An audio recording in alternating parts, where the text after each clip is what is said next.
Você está preparado? As 7 trombetas do Apocalipse estão chegando. Imagine o céu em silêncio, depois do rompimento dos selos, depois do 7º selo e do silêncio que se segue como um suspiro antes da tempestade. João vê 7 anjos com trombetas nas mãos.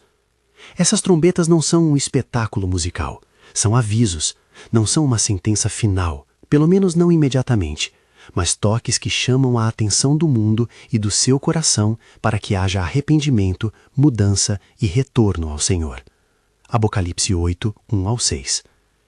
Quando eu digo que as trombetas estão chegando, não estou marcando o calendário nem gritando pânico. Estou lembrando. Na visão de João, cada toque revela uma ação de Deus sobre a criação e sobre a humanidade, e cada ação é carregada de significado teológico. Há um padrão que se repete, 1/3. A medida do juízo é restrita. Isso não tira o peso do aviso. Pelo contrário, revela misericórdia e convite. Deus limita para chamar ao arrependimento. Se essa mensagem toca seu coração e você quer entender as implicações práticas dessas trombetas para a sua vida, para a igreja e para o mundo, fique comigo e acompanhe este estudo. Há recursos na descrição para aprofundar. Vamos andar passo a passo, não para espalhar medo, mas para acender vigilância e esperança. A primeira trombeta é um choque de imagem. Fogo e granizo misturados com sangue caem sobre a terra. A vegetação é queimada, parte da erva é consumida. Apocalipse 8, 7. Pense na linguagem. Fogo e granizo lembram as pragas do Êxodo e as manifestações antigas do juízo divino, como quando Deus intervém para revelar que a presença humana foi pervertida. No Antigo Testamento, calamidades como essa chamavam o povo ao arrependimento. Lembramos as pragas do Egito, o juízo sobre Sodoma e Gomorra, as imagens de fogo que consome o que é profano. Há um eco de Gênesis quando a terra sofre pelas consequências do pecado humano. Como interpretar? Uma via é literal. Talvez signifique catástrofes naturais ou tecnológicas, incêndios florestais avassaladores, granizo anômalo, destruição de plantações por causas climáticas ou mesmo por ações humanas que desencadeiam incêndios. Outra via é simbólica. O que queima aqui é a corrupção que invade a criação, práticas que degradam o solo, a exploração que destrói ecossistemas, a indiferença que mata a vida ao redor. Em qualquer leitura, a aplicação pastoral é clara. Se a criação grita sob o peso do pecado humano, nossa resposta deve passar pela confissão, pela reversão de atitudes e por um cuidado prático com o ambiente que Deus nos confiou. Há um detalhe que não podemos ignorar. O texto diz que foi 1/3 da terra que foi tocado. Isso não é acidente, é declaração intencional de que o juízo é medido, não aniquilador. Mesmo no juízo, há limites e, portanto, espaço para arrependimento. A primeira trombeta, então, é um chamado. Veja o que seus atos têm feito ao mundo que te sustenta. A segunda trombeta traz uma imagem ainda mais perturbadora. Algo como uma grande montanha ardente é lançado no mar. 1/3 do mar se torna sangue. Morrem muitas criaturas e parte das embarcações é destruída. Apocalipse 8, 8, 9. A visão usa linguagem que nos leva a pensar em catástrofes marítimas, impacto econômico e deslocamentos massivos. No fundo, toca um ponto sensível. O mar sempre foi símbolo do mundo complexo, da economia, das rotas de troca que sustentam nações e povos. Historicamente, o mar que se torna sangue lembra ainda as pragas do Egito, onde as águas foram tocadas e viraram fonte de sofrimento e juízo. No entanto, há outra ênfase, o choque sistêmico. Quando parte do mar morre, não é apenas a natureza que sofre. Cadeias inteiras de subsistência, comércio e vida social são abaladas.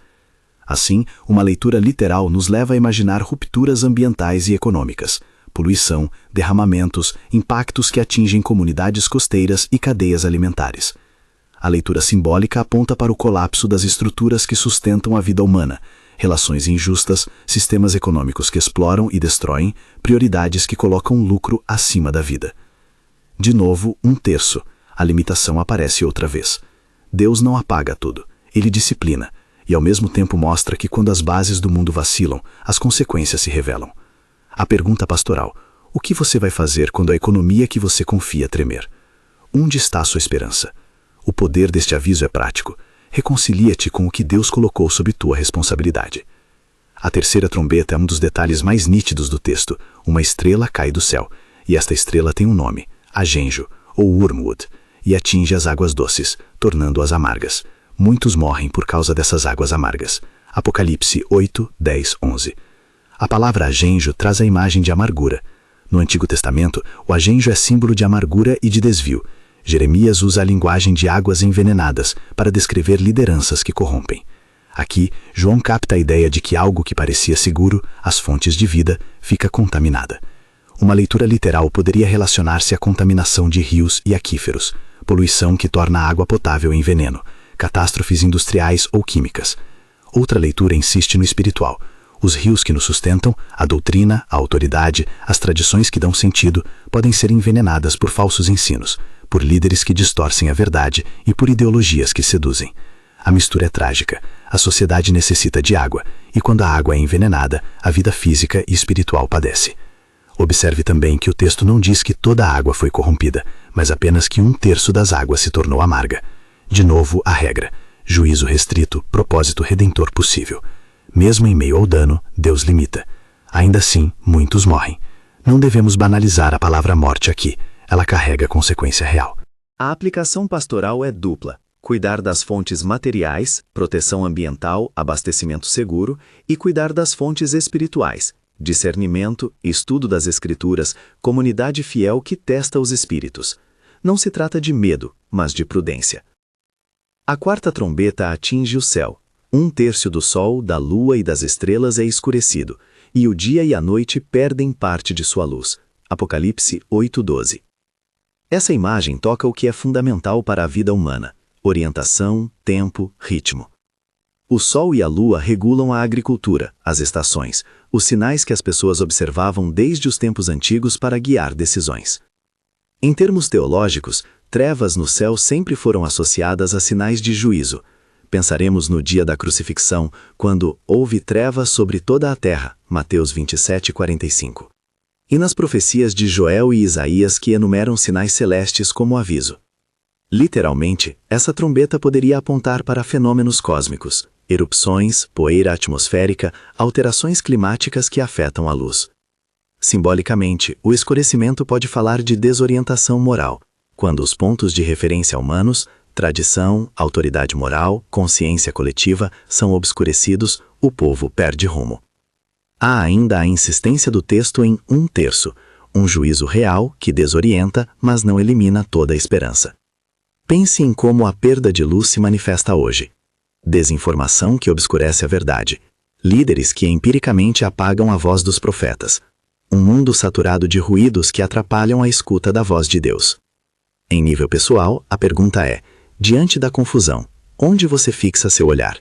Na promessa do Cordeiro ou nas luzes efêmeras deste mundo? Há um interlúdio lúgubre depois dessas 4 primeiras trombetas. Uma águia voa pelo céu, clamando em alta voz: ai, ai, ai dos que habitam na terra, por causa dos outros toques das trombetas que ainda hão de soar. Apocalipse 8:13. É como se o próprio céu quisesse separar o que foi anúncio do que ainda virá. A águia, símbolo de visão e de alcance, anuncia que algo mais profundo e mais direto está por vir. Não é uma pausa neutra, é uma chamada que aumenta a atenção. Se você pensa que já viu tudo, espere. Há algo por vir que atinge o íntimo das pessoas. Ao longo desses primeiros toques, uma linha se destaca: juízo como oportunidade. Cada golpe inclui dano real, mas também um convite implícito. A limitação do juízo, aquele 1/3 que repete, é como uma fresta por onde se pode entrar. Não é um mero detalhe técnico, é um gesto teológico. Deus não deseja destruir, mas purificar, chamar, corrigir. O juízo é severo, porém redentor em sua intenção. Isso nos traz a uma pergunta pastoral concreta: o que significa estar preparado? Não significa possuir estoques, fugir de responsabilidades ou adotar atitudes extremadas. Estar preparado é viver com a consciência de que Deus julga a criação e que Ele convoca seu povo à fidelidade. É examinar a própria vida à luz do Evangelho. Onde há orgulho? Orgulho que destrói o próximo. Onde há exploração, ganância que devora. Onde há silêncio diante da injustiça. Estar preparado implica confissão, arrependimento, ação concreta. Cuidar da criação, proteger os fracos, falar a verdade com amor. Nos Evangelhos, Jesus anuncia sinais que não são apenas para assustar, mas para despertar. As trombetas de João ecoam essa mesma dinâmica. Há imagens que apontam para realidades físicas e há imagens que apontam para estados do coração. Há uma leitura que diz: estes eventos podem acontecer de forma concreta, e isso precisa ser tratado com seriedade, especialmente quando lidamos com políticas públicas, com cuidado ambiental e com prevenção. E há uma leitura que diz: estes eventos descrevem, em linguagem simbólica, realidades espirituais profundas. Ambas as leituras são possíveis e úteis se mantivermos a humildade hermenêutica, não especular como quem decreta, mas ponderar como quem vigia. E há consequências práticas para a Igreja. Se a criação está sofrendo sobre o peso do pecado, a comunidade cristã deve estar na linha de frente de restauração. A fé que confessa o Cordeiro como Senhor deve traduzir-se em práticas que cuidem dos vulneráveis, que lutem contra a poluição, que enfrentem estruturas que exploram.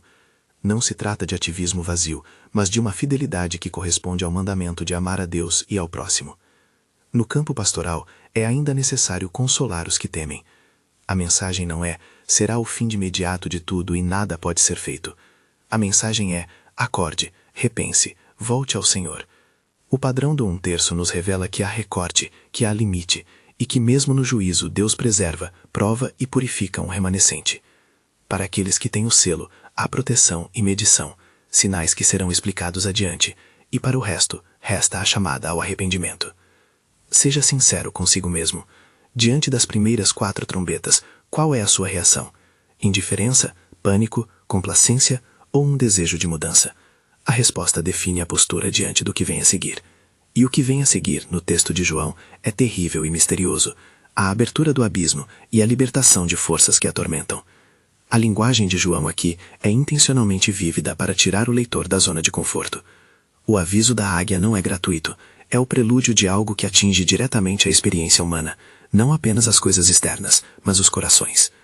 Antes de avançarmos, é útil lembrar alguns paralelos bíblicos que nos ajudam a interpretar esses sinais. O uso de fogo e sangue remete às manifestações do juízo em Êxodo e em Isaías. O mar que se torna sangue nos remete às pragas do Egito e às imagens proféticas que associam ordem social com saúde ecológica. A estrela Agênjo nos evoca Jeremias e o simbolismo do amargo nas fontes da vida. O escurecimento dos astros nos remete a Joel e ao episódio da crucificação, quando o céu também pareceu subverter sua ordem como testemunha do que estava em curso. Mas há cuidado hermenêutico. Não podemos pegar cada figura e dizer que ela equivale automaticamente a uma tecnologia, a um país ou a uma arma moderna. Há quem sugira hipóteses, meteoritos, armas, contaminação, e essas hipóteses merecem ser avaliadas com seriedade científica e teológica. No entanto, a leitura apressada que transforma cada imagem em uma previsão específica de evento atual tende a gerar pânico e confusão. A tarefa do expositor é abrir o texto para que ele fale, não fechar o texto com especulações que substituem a convocação interior que o Senhor faz. Ainda assim, não podemos ser neutros. Há uma exigência ética. Quando as Escrituras mostram que a criação padece por causa do pecado humano, nossa fé não pode ser confortável. O que estamos fazendo com os recursos que Deus nos deu? Como nossas escolhas econômicas, políticas e pessoais contribuem para desastres que, no texto, aparecem como sinais? Haverá quem pergunte: pastor, isso já está acontecendo hoje? É natural perguntar. Há sinais ambientais, conflitos e crises que lembram os temas das trombetas. Há igualmente situações em que a linguagem apocalíptica é usada para explicar qualquer crise moderna. A prudência nos impede de afirmar com certeza que um terremoto, uma praga ou uma guerra é a segunda trombeta em ação. Podemos e devemos, porém, dizer que os padrões são reconhecíveis: degradação ambiental, contaminação de recursos, desorientação moral e guerras que matam em massa.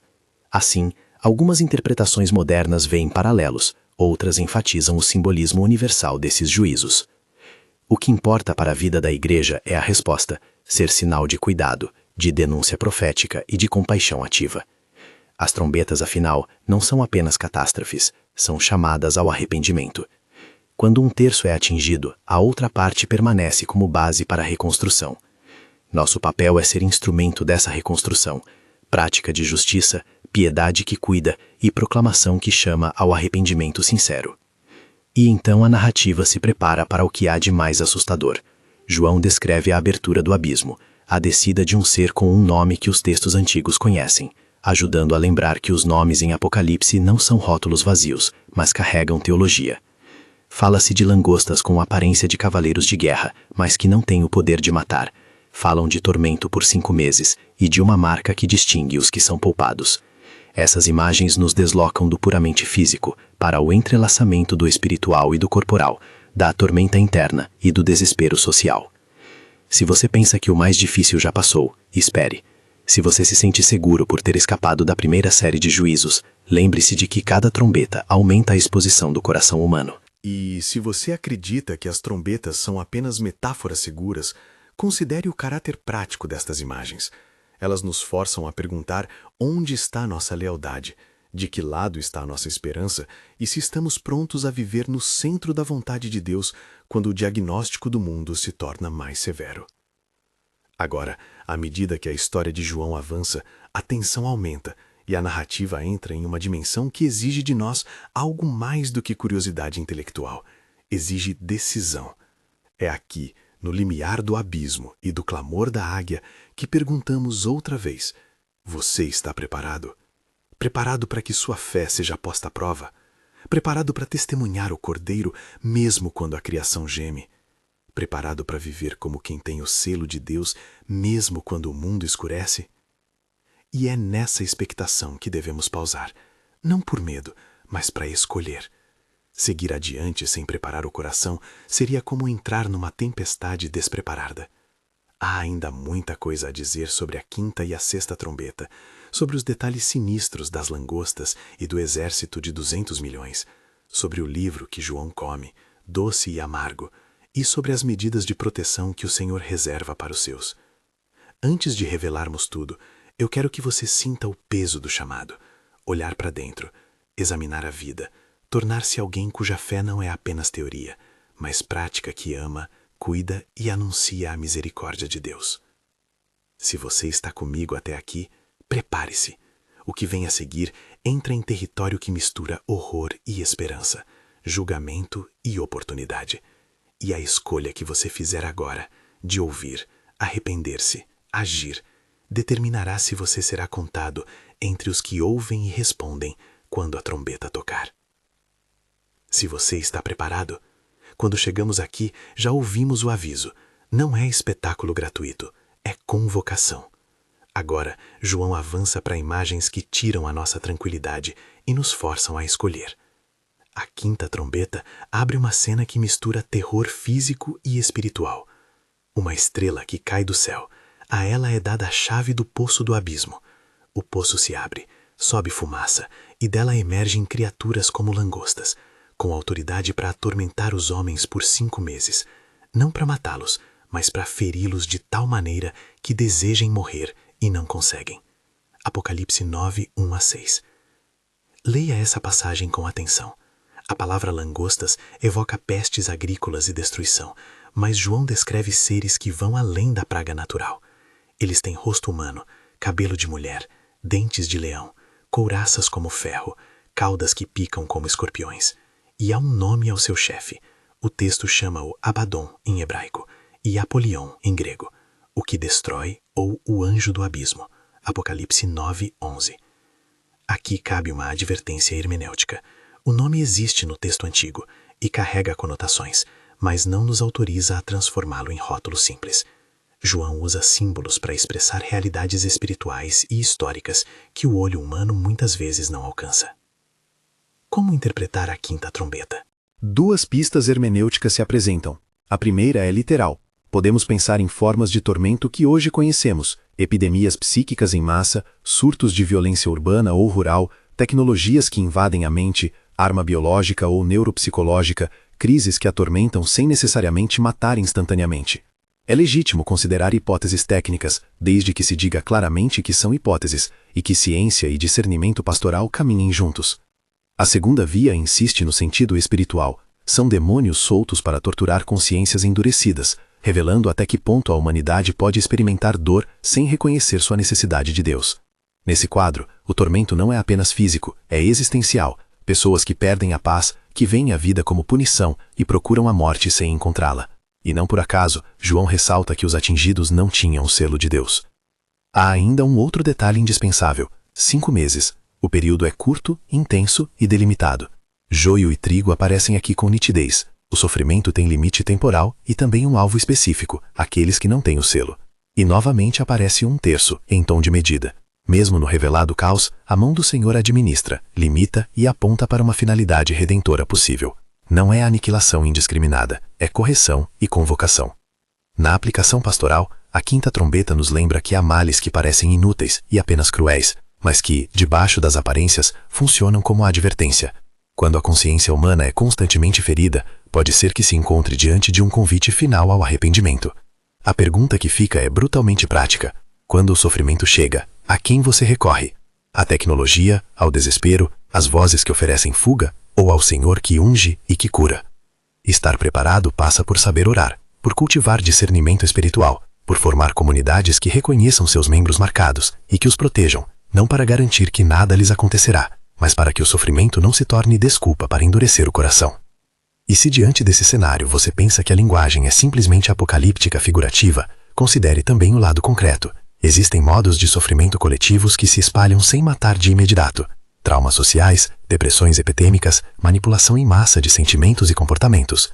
A imagem de langostas que atormentam por meses pode simbolizar processos sociais que corroem a esperança e a capacidade de confiar. Em qualquer leitura, a pergunta permanece: sua fé é capaz de resistir quando as forças que atingem a humanidade parecem vir do próprio abismo? Avançando, a sexta trombeta amplia o quadro de guerra e cataclismo. 4 anjos que estavam amarrados junto ao grande rio Eufrates são soltos, e deles sai um exército imenso. O texto fala de 200 milhões. A consequência é mortal. 1/3 dos homens morre por essas tropas. Apocalipse 9, 13 a 21. Aqui, João nos coloca diante de imagens de conflito em escala maciça, e o detalhe do número, 200 milhões, assusta a imaginação. Novamente, é necessário método. Há leitores que tomam o número literalmente, outros simbolicamente. O certo é que João quer transmitir a ideia de uma força colossal que desfere dano profundo na humanidade. Quando interpretamos literalmente, a sexta trombeta parece falar de guerra, possivelmente de um aparente poder militar, tecnológico ou geopolítico que produz mortes em larga escala. A referência ao Eufrates, rio crucial na história do Oriente Médio, traz à mente derrotas e libertações antigas, já presentes no Antigo Testamento. Simultaneamente, a leitura simbólica vê nesses exércitos a materialização de forças ideológicas e estruturais que ceifam vidas, sistemas econômicos predatórios, ideologias totalitárias, uma capacidade devastadora de desumanizar. De novo, a hermenêutica deve ser humilde. Sugerir paralelos é possível, afirmar identidades externas com certeza absoluta é perigoso e improdutivo. Há, entretanto, um detalhe inquietante e realista no relato. Mesmo depois de sofrerem tanto, o texto nos diz que os sobreviventes não se arrependeram das suas obras, continuaram adorando demônios e obras humanas, e não voltaram do seu homicídio, das suas feitiçarias, da imoralidade e das suas fraudes. Apocalipse 9, 20, 21. Isso nos mostra um aspecto do juízo. O propósito não é apenas punir, mas provocar arrependimento. Quando o coração permanece cerrado, mesmo a dor mais intensa não produz transformação. A consequência pastoral é clara e dura. O juízo demonstra soberania, mas não substitui a liberdade de escolher. Deus chama, o ser humano responde ou se endurece. No meio dessas trombetas cruéis, João oferece algo que funciona como contraponto e preparação. Um anjo poderoso desce do céu com um livro aberto na mão. O anjo firma o pé sobre o mar e sobre a terra e jura que não haverá demora. Então ele entrega o livrinho a João e manda-o comê-lo. O livrinho é doce na boca, mas amargo no estômago. Apocalipse 10. Essa cena é carregada de simbolismo ministerial. O profeta deve ingerir a palavra, que por um lado é saborosa, porque anuncia a verdade e a justiça de Deus, e por outro, amarga, porque traz juízo e convicção que fere. Comer o livro é assumir a missão profética, tornar-se portador de uma mensagem que cura e que confronta. Esse gesto nos trança com o comportamento dos 2 testemunhos que aparecem logo adiante. João recebe também uma medida. O templo é medido, o altar e os que o adoram são preservados, enquanto o pátio exterior é entregue às nações, e um período de 260 dias ou 42 meses é mencionado. Apocalipse 11, Então chegamos às duas testemunhas, duas figuras enigmáticas que profetizam por 1260 dias, vestidas de saco, com autoridade para parar chuva, para ferir a terra com pragas e para defender a palavra. Quando terminam seu testemunho, um besta subirá e os matará, e seus corpos ficarão expostos em plena praça da cidade. Todos os povos os verão, e após 3 dias e meio, Deus os ressuscitará e os fará subir ao céu. Então haverá um terremoto que mata 7.000 pessoas e faz que o restante glorifique a Deus. Apocalipse 11, 3-13. As figuras dos dois testemunhos têm múltiplas camadas de sentido. Alguns leem-nas como a manifestação fiel do Antigo e do Novo Testamento. Moisés e Elias são comparados por causa de sinais e do poder sobre a chuva e a terra, enquanto outros as interpretam como a igreja profética ou como líderes específicos em tempo de crise. O que não podemos é reduzir a imagem a uma identificação precisa, sem argumento hermenêutico justo. João usa imagens que evocam figuras veterotestamentárias, justamente para mostrar que a profecia verdadeira volta à raiz: fidelidade, desafio à autoridade injusta, sofrimento público e, finalmente, glorificação. O episódio dos corpos deixados nas ruas, com o mundo observando, é perturbador. Ele fala da humilhação dos que anunciam a verdade em tempos hostis, mas a ressurreição e a subida ao céu expõem a ironia divina. Aqueles que pensavam silenciar a mensagem tornam-se palco para a revelação do poder de Deus. O tremor que sucede é o sinal de que a história não está nas mãos dos opressores, mas nas mãos do Senhor. E a resposta do povo, que passa do escárnio ao temor e finalmente à glória a Deus, ilustra um movimento de arrependimento que às vezes só ocorre depois do choque. Nem sempre há o melhor caminho, mas o texto nos lembra que Deus transforma mesmo o ridículo dos homens em ocasião para glorificá-lo. No ápice dessa narrativa surge a 7ª trombeta, o momento que anuncia a consumação do reinado divino. Quando o 7º anjo toca, há vozes no céu que declaram: os reinos do mundo vieram a ser de nosso Senhor e do seu Cristo, e ele reinará para todo sempre. Apocalipse 11, 15. Segue-se então um conjunto de sinais: trovões, vozes, relâmpagos. O juízo é instaurado, e os povos recebem o galardão por suas obras. O templo de Deus no céu se abre, e a arca da sua aliança é vista. Apocalipse 11, 15-19. A 7ª trombeta é ao mesmo tempo clímax e começo. Clímax porque na linguagem joanina ela proclama o que está por trás de toda a ação divina. Cristo é rei e o juízo tem sentido teleológico. Começo porque a proclamação abre a cena do juízo final, a consumação da história, algo que não é de imediato sinônimo de extinção, mas de restauração e retribuição final. Aqui a esperança encontra sua forma mais explícita. Não se trata de um triunfo vazio, mas de justiça aplicada, de consolo para os aflitos e de reparação para os mártires. Hermeneuticamente, há quem veja na 7ª trombeta a realização histórica imediata, que o reino já se aplicou em algum sentido, e há quem aponta que sua plena concretização ainda está por vir. A verdade teológica que devemos cultivar é a tensão saudável entre já e ainda não. O reino de Cristo foi inaugurado no Calvário e na ressurreição. Porém, a plenitude desse reinado aguarda sua consumação final. A 7ª trombeta proclama essa dupla realidade. Já temos o rei, esperamos a restauração completa. O impacto pastoral desse clímax é vasto e consolador. Primeiro, ele assegura que todo sofrimento é observado e contabilizado pelo Senhor. As lágrimas não se perdem. Segundo, ele confirma que a fidelidade enfrenta dores temporárias, mas participa da vitória eterna. Terceiro, ele nos devolve a agenda. Enquanto vivemos entre os tiros das trombetas, nossa missão é clara: proclamar arrependimento, cuidar dos fragilizados, amar a criação e resistir à idolatria do mundo. Voltemos então à pergunta inicial que trouxe este estudo: você está preparado? Estar preparado, em vista das trombetas, não é um pacote de medidas pragmáticas para garantir sobrevivência física. Não é esquema de estoques nem conspiração de abandono de responsabilidades. Estar pronto significa, antes de tudo, firmar a vida em Cristo. Significa ter um coração que reconhece o juízo como justo e que se dispõe ao arrependimento. Significa viver de tal modo que, quando a dor vier, você não responda com desespero que apague a esperança, mas com fidelidade que testemunhe o amor que cura. E o que podemos praticar, aqui e agora? Primeiro, exame de consciência. Conter a tendência de racionalizar o pecado, confessá-lo e buscar reconciliação. Segundo, prática comunitária. viver em comunidade que ora, que vigia e que sustenta. A 7ª trombeta encontra sua tradução em comunidades piedosas e justas. Terceiro, cuidado pela criação. A linguagem das trombetas é ecológica e social. Nosso testemunho cristão passa por defender o próximo e zelar pelos recursos que sustentam a vida. Quarto, preparação intelectual e espiritual. Estudar as Escrituras com humildade, distinguir entre especulação e exposição, e cultivar discernimento diante das narrativas que procuram transformar caos em oportunidade mercadológica ou pânico. Não negligencie a dimensão pública da fé. As trombetas tocam realidades corporativas, economia, ecologia, estruturas de poder, e a Igreja tem uma vocação profética de denunciar a injustiça e restaurar. Isso significa ações concretas, ajuda aos desabrigados, defesa do pobre, denúncia das práticas que degradam solos e rios e formação de lideranças que preguem não apenas poder, mas serviço. Ao mesmo tempo, há conforto para os que sofrem.